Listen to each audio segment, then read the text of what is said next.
Assalamualaikum warahmatullahi wabarakatuh. Pada kesempatan hari ini, saya akan mempresentasikan metode pembelajaran mengenai maharah kitabah pada tingkat madrasah aliyah. Nah, untuk kali ini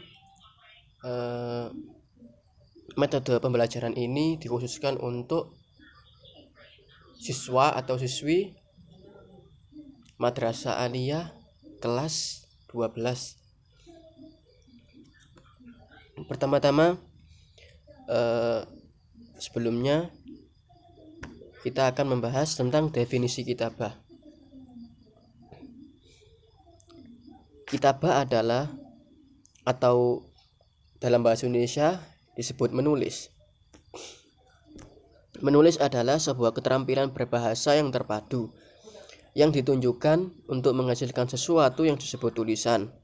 Pada dasarnya, menulis merupakan suatu kegiatan yang produktif dan ekspresif. Dalam kegiatan menulis, seseorang harus terampil memanfaatkan grafologi, struktur bahasa, dan tentunya kosakata. Kemudian ada beberapa tujuan pembelajaran maharah kitabah. Yang pertama yaitu agar siswa mampu menuliskan kata-kata dan kalimat bahasa Arab dengan mahir dan benar.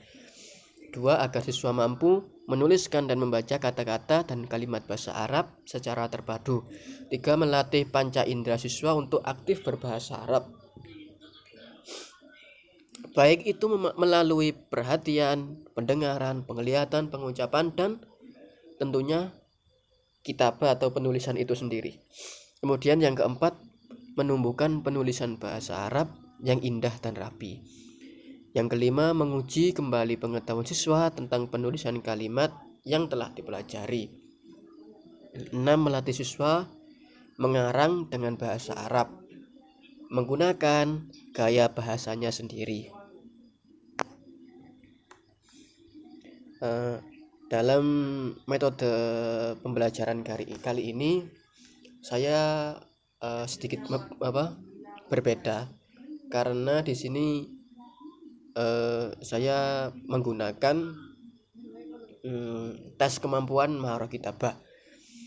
Kan tentunya setiap guru itu atau ustadz di sebuah madrasah pastinya itu kan sudah memberikan materi, menjelaskan kepada muridnya tentang setiap materi. Contohnya seperti imla, nahwu, dan sorof tentunya. Baik, langsung saja tes kemampuan maharah kitabah. Yang pertama,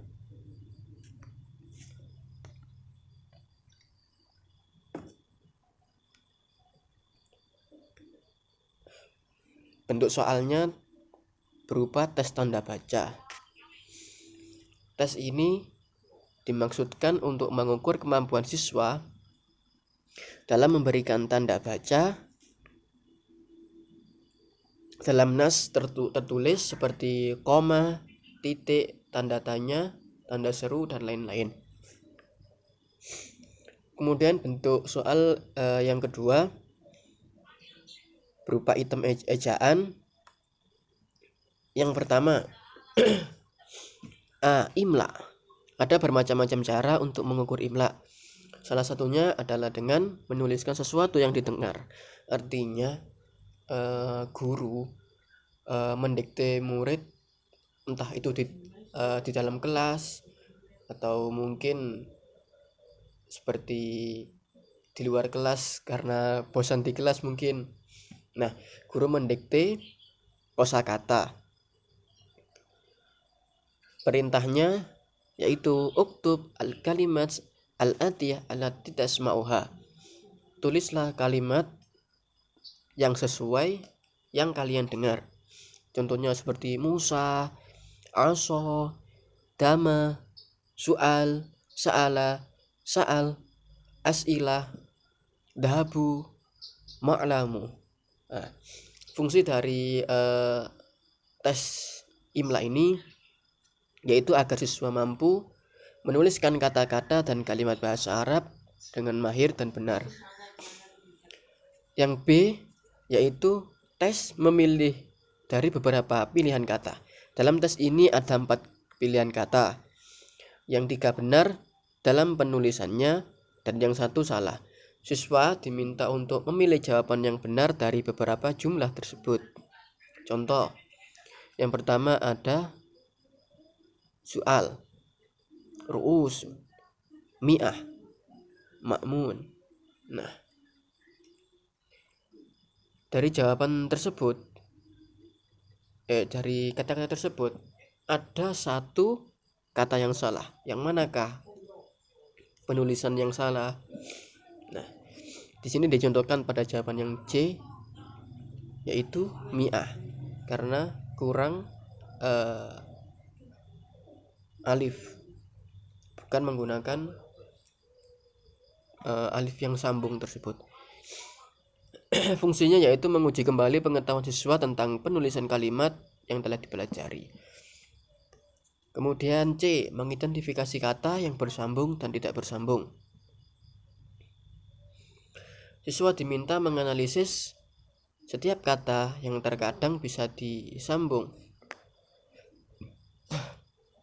dan dipisah pada sebuah kalimat. Contoh, fima kana yatahaddas. 2, ainama tuwallu. Kalau di sini ainama tuwalli wajaka fasamma wajhullah. Kemudian kunu amnaun kailan tahasabu hisaban asira. Fungsinya yaitu menguji kembali pengetahuan siswa tentang penulisan kalimat yang telah dipelajari. Kemudian D, yaitu tes mengenai nahwu dan tarkib. Yang pertama, mencocokkan. Al-as'ilah, pertanyaan yang pertama, alam ahdirka min Muhammad wa Ahmad wa nukta. Nah, sini siswa diharuskan untuk mengisi titik-titik tersebut. Nah, jawabannya pilihan jawabannya diantaranya yaitu amsalahum, amsalahu, dan amsalahuma. Nah, domir manakah dari soal tersebut yang mewakili dari Muhammad dan Ahmad? Jawabannya yaitu yang C, amsalahuma, karena domir tersebut mewakili isim yang menunjukkan makna 2 atau tasniyah. Fungsi dari pertanyaan atau tes tersebut yaitu agar siswa mampu menuliskan dan membaca kata-kata dan kalimat bahasa Arab secara terpadu. Kemudian B, mengindikasi. 1, mengganti kata yang bergaris bawah dengan kalimat yang benar. Uhibbul walad ila ibnal kabir. Nah, domir di antara domir berikut ini yang mana yang mewakili kata yang bergaris bawah, yaitu al-walad. Antara pilihannya yaitu huma, hum, dan hu. Jawabannya yaitu yang C, yaitu hu, karena menunjukkan makna tunggal atau mufrad. Jadi domir penggantinya yaitu harus mufrad juga. Fungsi dari tes tersebut yaitu menguji kembali pengetahuan siswa tentang penulisan kalimat yang telah dipelajari. Kemudian 2, menyempurnakan dengan kalimat yang sesuai. Akmil bi ikhtiyaril kalimat al-munasibah. Lengkapilah dengan kalimat yang sesuai dengan susunannya. Hazanat lisyai' alladhi tawaffayat. Nah, di sini seorang syekh ini telah kehilangan istrinya. Di sini ada hazantu. Saya ingin mengucapkan kepada syekh berduka atas kematian istrinya. Nah, bagaimana dhamir untuk melengkapi kalimat tersebut? Hazantu li syai' alladhi tawaffayat nukta. Pilihan yang pertama yaitu zaujatuha, B zaujatuka, C zaujatuhu. Karena kan ini orang yang mengajak bicara berhadapan langsung dengan syekh, artinya jawaban yang benar yaitu zaujatuka, karena berhadapan langsung dengan beliau syekhnya itu. Akan tetapi ketika saya mengucapkan itu, orang yang diajak bicara itu dalam keadaan hoib atau kita membicarakannya, jawabannya yang benar yaitu zaujatuhu. Fungsi dari tes tersebut yaitu agar siswa mampu menuliskan dan membaca kata-kata dan kalimat bahasa Arab secara terpadu. C. Mengembangkan kalimat. Nah, di sini siswa diminta untuk mengganti kalimat yang bergaris bawah dengan jawaban yang benar pada pilihan ganda. Contoh, Ja'a ahadu harasul mustauda mutaakhiran. Pilihan yang pertama A. Asyamsun al-wahid alladhi yahrisul mustauda. B. Harisul mustauda al-laili. C. Wahid minal ladina yaqumuna biharasatil mustauda. D. Syakhsun liyahrisa al-mustauda fil lail. Nah, di sini siswa disuruh mendeskripsikan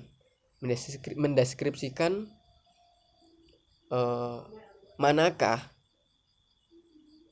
jawaban yang tepat untuk mengisi pertanyaan. Nah, pertanyaannya itu yang dimaksud mendefinisikan seorang penjaga gudang. Jawabannya yang benar yaitu yang C. Wahid minal ladina yaqumuna biharasatil mustauda, yaitu seseorang yang yaqumuna, bangun atau yang menjaga sebuah gudang di malam hari. Fungsi dari pertanyaan tersebut atau tes tersebut yaitu agar siswa mampu menuliskan dan membaca kata-kata dan kalimat bahasa Arab secara terpadu.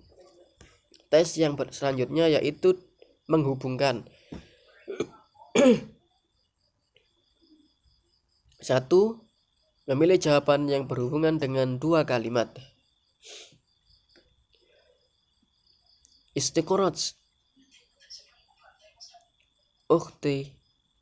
ukhtun sa'idu fil Madinah. Kemudian istaqara Sa'idun wa ukhtuhu fil Madinah. B. Istaqara Sa'idun wa istaqarat ukhtun Sa'idun fil Madinah. C. Istaqara Sa'idun fil Madinah wa istaqarat ukhtuhu fil Madinah. Nah, jawaban yang benar yaitu Yang A, istaqara Sa'idun wa ukhtuhu fil Madinah. Dikarenakan kalimat atau kalimat tersebut tidak terlalu bertele-tele karena telah menggunakan domir untuk mengganti kedudukan pekerjaan dan subjek tersebut.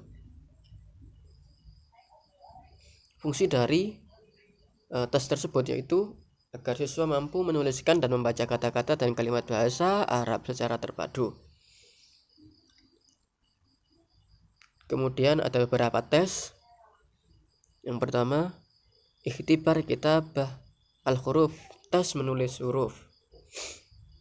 Tes ini merupakan tes tingkatan paling rendah, yaitu tes yang digunakan untuk mengevaluasi siswa dalam penguasaan huruf dengan cara guru membacakan huruf alfabet dan murid menuliskannya. Contoh, uktub al-huruf allati tasma'uha. Tulislah huruf berikut yang kalian dengar.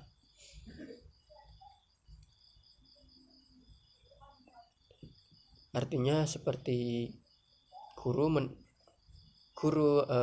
mendikte muridnya. Contoh, A, Ba, Ta, Sa, Ja, Ha, Kho. 2. Yaitu ikhtibar kitabah al-muqati', tes menulis potongan kata. Caranya tes ini guru mengucapkan potongan-potongan kata dan meminta murid untuk menuliskannya. Contoh, uktub al-muqati' allati tasma'uha. Tulislah potongan-potongan yang kalian dengar. Sama seperti yang tadi, guru harus mendikte muridnya. Contoh, sa, li, mu, fa, qi, ro. 3. Ikhtibar al-muhakah. Nah, caranya guru menuliskan di depan, tulis kalimat, menuliskan di papan, menulis kalimat, kemudian siswa menuliskannya dengan memperhatikan penulisannya. Nah, tujuan daripada tes ini adalah mengukur kemampuan siswa dalam menulis huruf, potongan kata, dan sesuai huruf, serta memberikan tanda baca kepadanya. Yang keempat, yaitu ikhtibar imla al-istiqtab. Adalah bermacam-macam cara untuk mengukur imla, salah satunya menuliskan sesuatu yang didengar. Sama seperti yang pertama tadi, guru mendikte di depan, entah itu di dalam kelas atau di mana saja. Kemudian siswa mendengarkan dan menulis perkataan yang didengar. Yang kelima yaitu tes imla, yaitu menyatukan kata. Ikhtibar al-imla damjul wahdat. Imla jenis ini adalah menyatukan potongan-potongan huruf menjadi sebuah kata utuh. Contoh,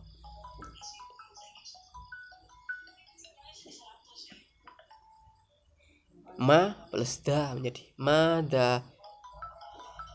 Ja'a bersama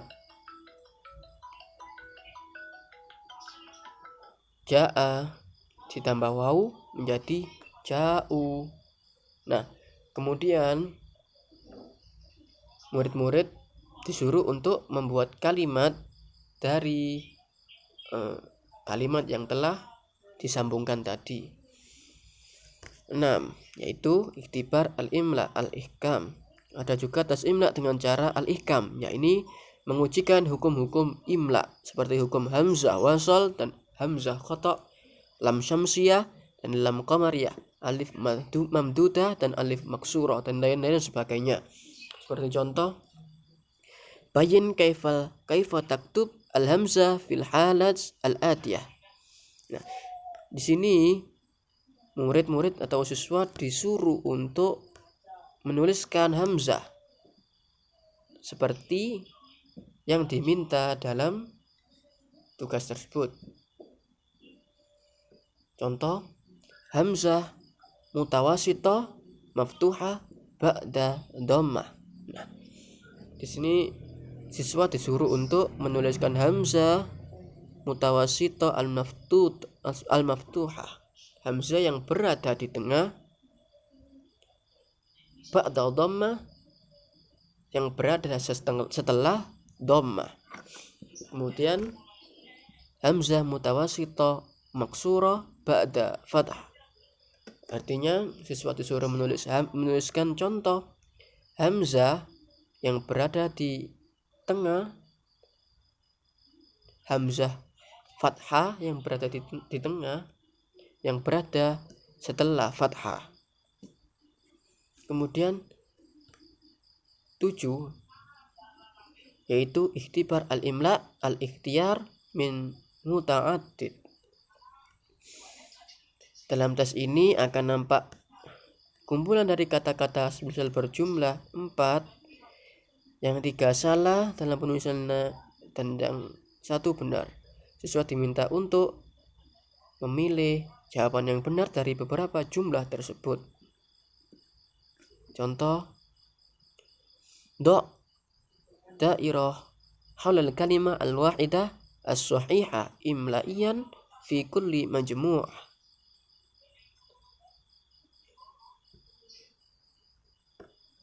Masya, da'a, sa'a, hafa. Dari kalimat dari beberapa pilihan tersebut, manakah satu kalimat yang benar penulisannya? Mungkin sekian yang bisa saya sampaikan dari untuk presentasi hari ini. Semoga bermanfaat.